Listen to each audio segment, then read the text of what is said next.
Magpapasko na naman. Ang gaganda ng mga ilaw. Palamuti. Napakaraming pagdiriwang. Ngunit, ano nga bang kahalagahan ng Pasko ngayon sa bawat kabataan at sa puso ng bawat waywav? Magpapasko na! Ano nga bang bago? Bawat Pasko na dumarating ay nagbibigay sa akin ng pag-asa. Pag-asa na sa pagdating ni Jesus, ako ay may liligtas sa lahat-lahat ng pagsubok dito sa mundo.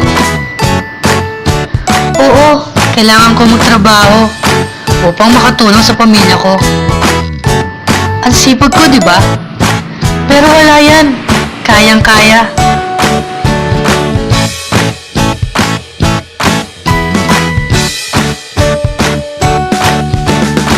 At hindi lang yan. Kailangan ko din magpursige upang makapagtapos ng pag-aaral. Madali lang naman eh. Basta't masaya at totoo ka sa ginagawa mo. At si Lord ang kasama mo. Sisiw na sisiw yan.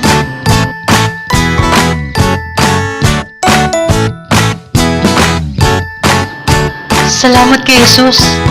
Sa kabila ng lahat, wagas ang lakas, talino at pag-asa na ibinibigay niya upang ipagpatuloy ko ang hamon ng buhay.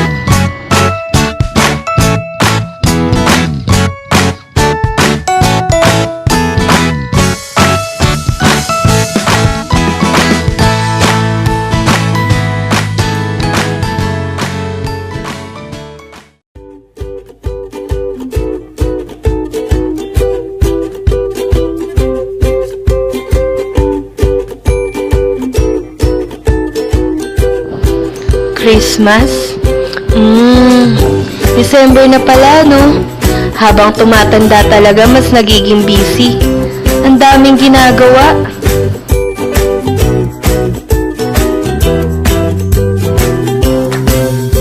Minsan nga, hindi na natin napapansin ang oras.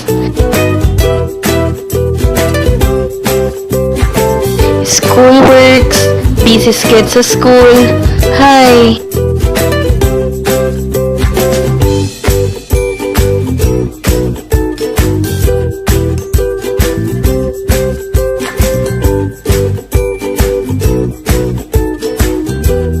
Sabayan mo pa ng maraming gawaing bahay.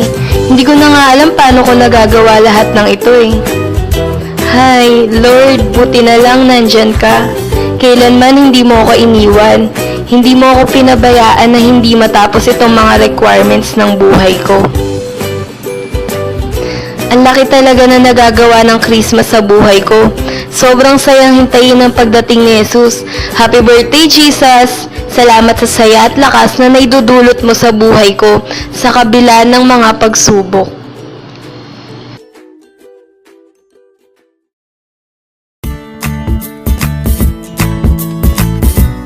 Ang buhay ay isang paglalakbay.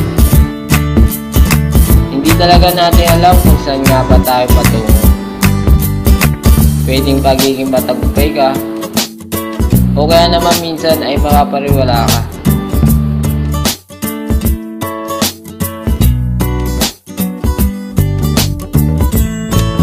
Ako, ang alam ko lang sa ngayon, kailangan ko gawin yung best ko sa lahat ng bagay, sa gawain bahay,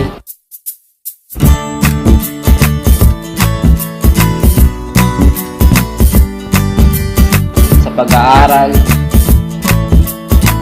at syempre, sa pagiging isang mabuting anak ng Diyos.